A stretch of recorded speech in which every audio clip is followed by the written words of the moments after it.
రామ్నాథ్ గారు, good evening. చాలా మందికి గూగుల్ డేటా సెంటర్ వస్తోందని తెలిసినప్పుడు, ఢిల్లీలో చూసినప్పుడు, లేకపోతే ప్రచారంలో చూసినప్పుడు ఎక్కడా కూడా అదానీ పేరు కనిపించలేదు. అదానీ గ్రూప్తో కనెక్ట్ అయి చేస్తున్నారన్న పేరు కూడా వినిపించలేదు. ఏంటి ఆ అదానీ పేరు కనబడకుండా వినబడకుండా ఎందుకు చేశారనుకుంటున్నారు అసలు?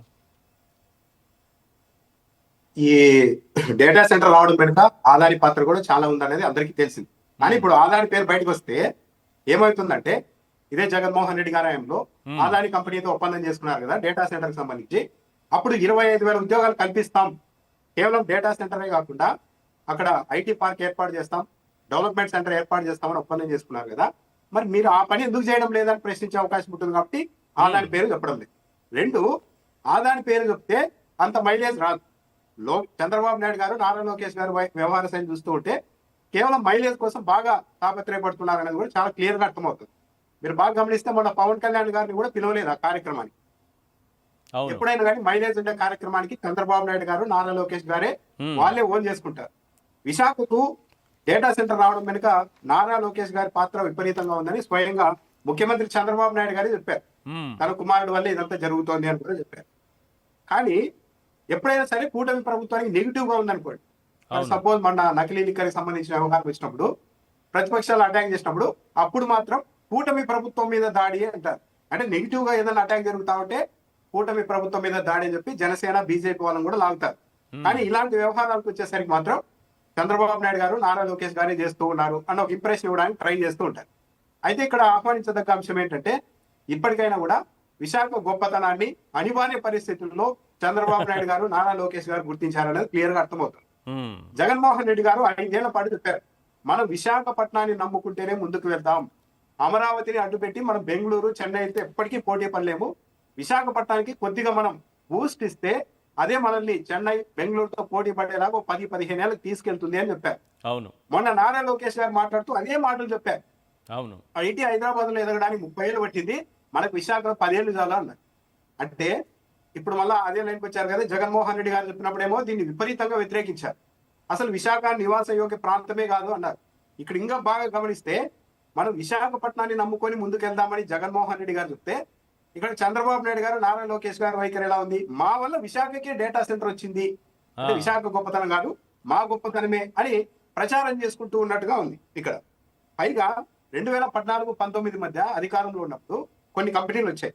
విశాఖలో ఐటీ కంపెనీలు ఏర్పాటు చేస్తామని వస్తే అందరికీ తెలిసిన విషయమే, లేదు విజయవాడలో కానీ అమరావతిలో కానీ పెట్టండి అన్నారు. అవును, దాంతో ఇష్టం లేక చాలా కంపెనీలు బెంగళూరు, చెన్నైకి వెళ్ళిపోయిన అంశం కూడా నిజం.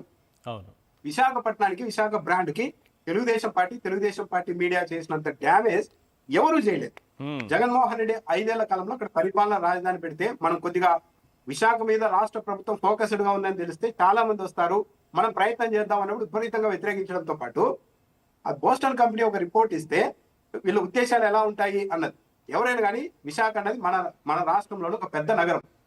ఒక నివేదిక వచ్చినప్పుడు దాంట్లో పాజిటివ్ కోణాలు చెప్పారు, కొన్ని నెగిటివ్ అంశాలు చెప్పారు. కానీ ఈనాడు, ఆంధ్రజ్యోతి పత్రికలు, తెలుగుదేశం పార్టీ కేవలం నెగిటివ్ అంశాలే ప్రభావితం చేస్తూ ప్రచారం చేసుకుంటూ వచ్చారు.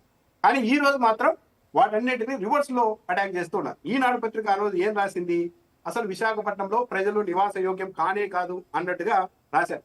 పొల్యూషన్ విపరీతంగా అయిపోయింది ఇప్పటికే విశాఖలో అని రాశారు. మరి ఈ రోజు డేటా సెంటర్ వల్ల చాలా దేశాల్లో, అభివృద్ధి చెందిన దేశాలు డేటా సెంటర్లకు నిరాకరిస్తున్నాయి. వద్దు, అక్కడ విపరీతమైన పొల్యూషన్ ఉంటుంది, వేడి జనరేట్ అవుతుంది, వాటర్ విపరీతంగా అవసరం అవుతుంది, విద్యుత్ అన్నది అసాధారణ స్థాయిలో ఇప్పుడు విశాఖకు సప్లై అయ్యే పవర్ మొత్తం ప్యారలల్ గా దానికి కూడా సప్లై చేయాల్సి ఉంటుంది. డేటా సెంటర్ ఇంత ఉంది. సరే, మనం ఎదిగే స్థితిలో ఉన్నాం కాబట్టి ఇవన్నీ ఇచ్చి డేటా సెంటర్ తెచ్చుకోవడం ఓకే. కానీ నారా లోకేష్ గారు విశాఖపట్నం డేటా సెంటర్ల హబ్ అవుతుంది, డేటా సెంటర్లకు కేంద్రం అవుతుంది, ఇంకా డేటా సెంటర్లు వస్తాయని చెప్తున్నారు. కేవలం డేటా సెంటర్లు మాత్రమే వస్తే రాష్ట్రానికి, విశాఖకు ఇబ్బంది. పైగా ఇప్పటి వరకు కూటమి ప్రభుత్వం విశాఖపట్నంలో ఈ భూముల కేటాయింపు కానీ చేసుకుంటున్న ఎంఓయూల విషయంలో ప్రతిదీ రాష్ట్ర ప్రభుత్వానికి ఫేవర్ గా లేదు, ప్రైవేట్ వ్యక్తులకు ఫేవర్ గానే ఉంది. లులు గ్రూప్ తీసుకుంటే అది జస్ట్ ఒక మాల్ కడతామంటే 1,000 కోట్ల విలువైన భూమిని విశాఖపట్నంలో ఇచ్చేశారు. మళ్ళా విజయవాడలో ఆర్టీసీ భూమిని కూడా తీసుకొని ఇచ్చారు. చివరకు డిప్యూటీ సీఎం గా ఉన్న పవన్ కళ్యాణ్ గారి క్యాబినెట్ లో అసలు తోకే మనల్ని ఆడిస్తున్నట్టుగా ఉంది. ఈ లులు సంస్థ ఏంది, ప్రభుత్వాన్ని బ్లాక్ మెయిల్ చేస్తోంది, ఇన్ని రాయితీలు ఇవ్వాల్సిన అవసరం ఏముంది ఈ కంపెనీకి అని ప్రశ్నిస్తే ముఖ్యమంత్రి గారు కానీ, మంత్రులు కానీ అంతా సైలెంట్ గా ఉండిపోయే పరిస్థితి వచ్చింది. సముద్ర జలాలు చొచ్చుకొని వస్తాయి, భూగర్భ జలాలన్నీ ఉపమయమైపోతాయి, నీటి సమస్య ఉంటుందని రాశారు విశాఖపట్నం మీద గతంలో. మరి ఈ రోజు డేటా సెంటర్లో కావాల్సింది ఉప్పు నీళ్ళు కాదు, మంచి నీళ్ళే కావాలి.